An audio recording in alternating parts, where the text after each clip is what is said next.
आता चटणीसाठी आपल्या मिरच्या सगळ्या वाळलेल्या आहेत, पाहू शकता तुम्ही. आणि हा आहे लसूण. तर 10 किलो मिरच्यासाठी 5 किलो एवढा लसूण घेतलेला आहे आणि तो सुद्धा उन्हाला लावलेला आहे. आणि हा मशीनमध्ये सोलण्यासाठी आम्ही देणार आहे. ज्या चटणी करतात त्याच म्हणजे त्यांच्यातच मशीन आहे, तर त्या लसूण सोलतो म्हटल्यात. तर हा वाळवून असा लसूण आम्ही देणार आहे.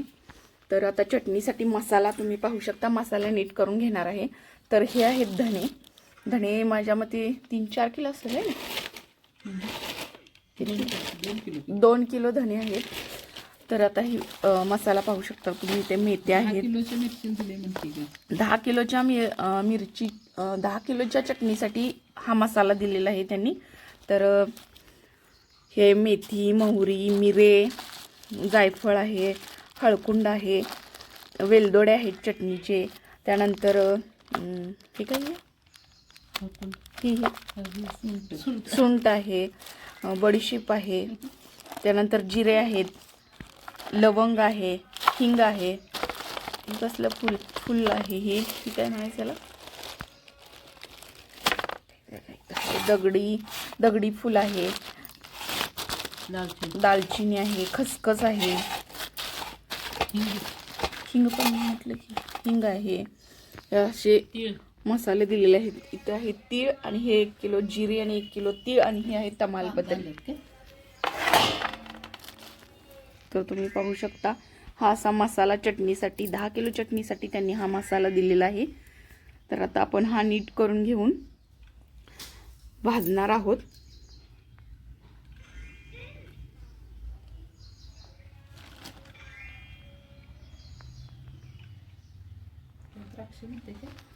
हे खोबरं आहे. माझ्या मते 5 किलो एवढं खोबरं असणार आहे. 1 किलोला पावशेर असं 5 किलो हे खोबरं आहे. 5 किलो खोबरं, 5 किलो लसूण आणि 5 किलो कांदा आम्ही वापरतो. आणि हा बाकीचा मसाला. तर तुम्ही कशी चटणी करता हे सुद्धा कमेंटमध्ये सांगा. आता चटणीचा मसाला भाजताना सर्वप्रथम आपण धणे भाजून घेणार आहोत. आणि हे धणे आणि हा जो काही मसाला आपण भाजणार आहोत यामध्ये तेलाचा वापर आम्ही करणार नाही, कोरडाच मसाला भाजणार आहोत. कारण डंकामध्ये तेल घातल्यामुळं चटणी लगेच बारीक होत नाही, म्हणून आम्ही कोरडाच मसाला भाजतो. आणि त्यानंतर खोबऱ्यासाठी तेल वापरतो आणि 1 लिटर तेल कडवून नंतर घालण्यासाठी देतो. तर अशा प्रकारे हा सर्वप्रथम धणे भाजून घेणार आहोत. सगळ्यात पहिल्यांदा धणे, त्यानंतर तमालपत्री सुद्धा अशी भाजून घ्यायची आहे कोरडी.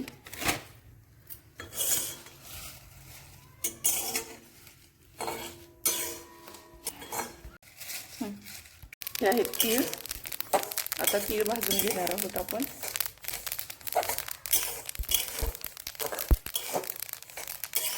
तर इथे तीळ भाजलेले आहेत पाहू शकता. हे दगडी फूल,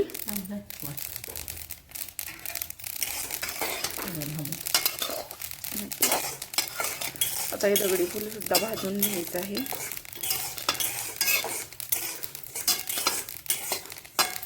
मोहरी भाजून घ्यायची आहे.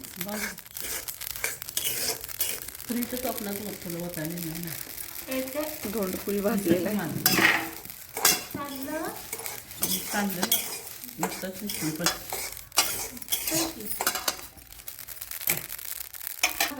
ही आहे बडीशेप सुद्धा आपण भाजून घ्यायची आहे. दाखवलं की मोहरी, आता मध्ये बोलले मोहरी, बडीशेप.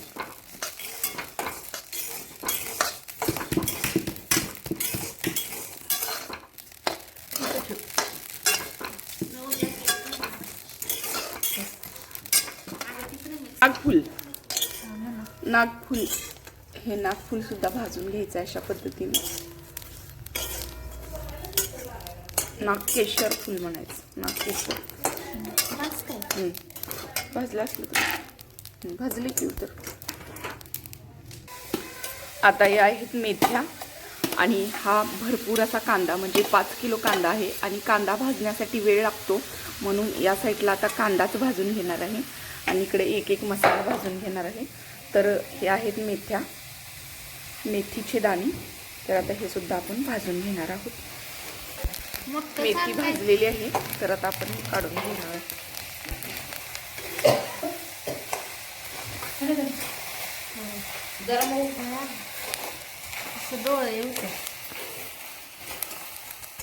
हे आहे बदाम फूल. तर आता आपण हे भाजून घेणार आहोत.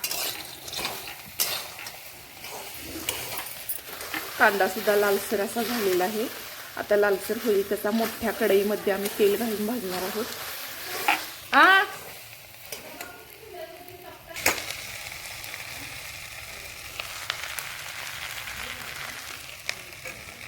हे आहेत शहाजिरे.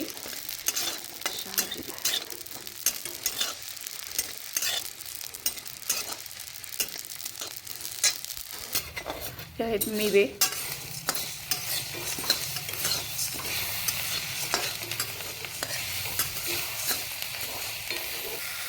हे आहेत वेलदोडे, चटणीचे वेलदोडे म्हणतात त्याला.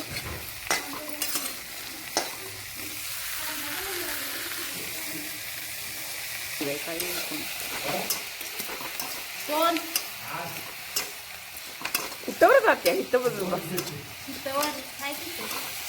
चल तेल कसं सुटते बघ याला. काय वेगळंच फुल आहे ना.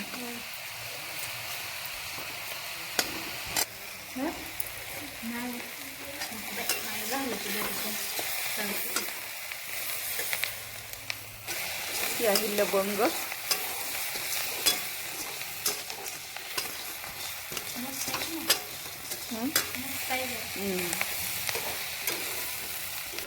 आता या तेलामध्ये आपण खोबरं भाजून घेणार, म्हणजे तळून घेणार आहे खोबरं. आणि अशा प्रकारे हे लालसर असं खोबरं काढायचं आहे. लालसर असं खोबरं काढलेलं आहे.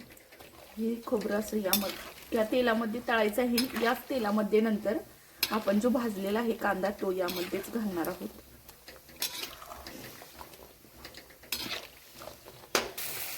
हा आहे हिंग. हिंग सुद्धा आपण भाजून घेणार आहोत.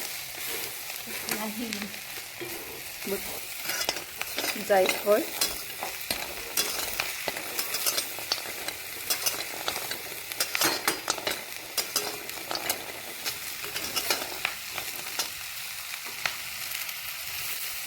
ही आहे सुंठ. सुंठ सुद्धा आपण भाजूनच घेणार आहोत.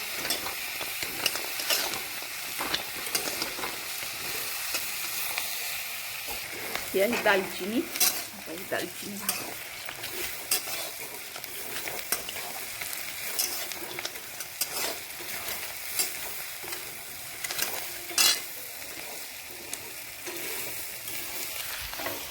कांदा लालसर असा भाजलेला आहे.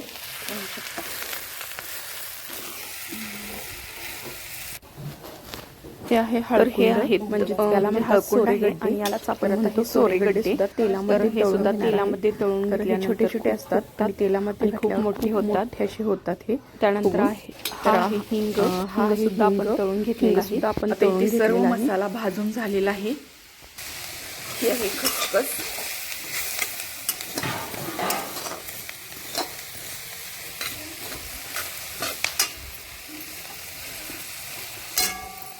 सगळ्यात शेवटला आता खसखस राहिल्या.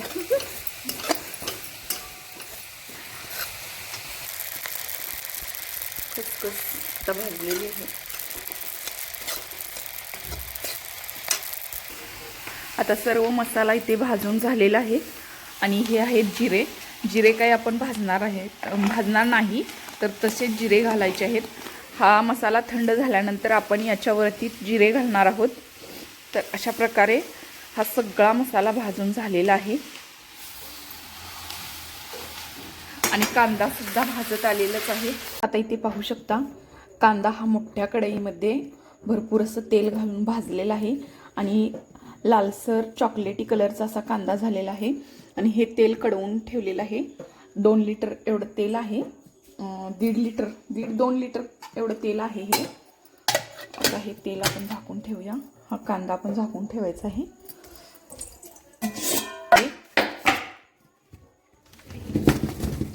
आणि हा मसाला आपण भाजलेला हे जिरे वरून घालायचे आहेत. तर अशा प्रकारे ही चटणीची तयारी झालेली आहे.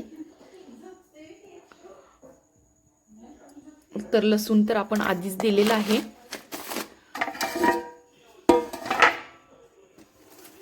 तर आता हे सगळं थंड झालेलं आहे. यावरती आपण झाकण लावून ठेवणार आहोत.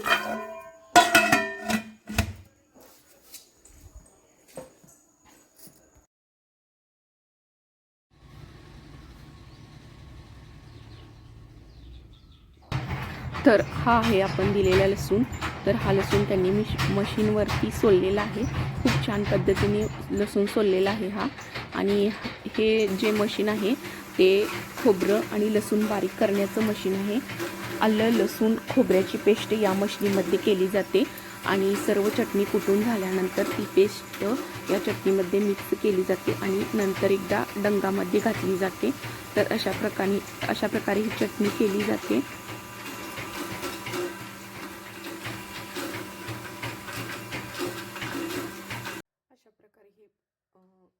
तर आता चटणी कांडून झालेली आहे आणि आम्ही चटणी घरी आणलेली आहे.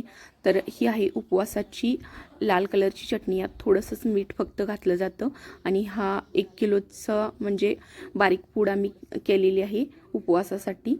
तर ही सुद्धा खूप छान झालेली आहे. कलरसुद्धा लाल आलेला आहे. तर ही उपवासासाठी आम्ही वापरतो. आणि ही आहे आमची मसाल्याची चटणी.